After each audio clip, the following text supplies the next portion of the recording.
ಮಾನವರು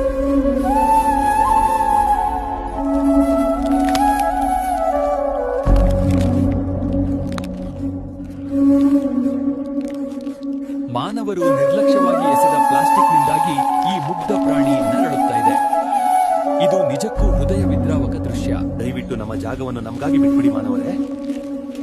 ದಯವಿಟ್ಟು ನಮ್ಮ ಜಾಗವನ್ನು ನಮಗಾಗಿ ಬಿಟ್ಬಿಡಿ ಮಾನವರೇ.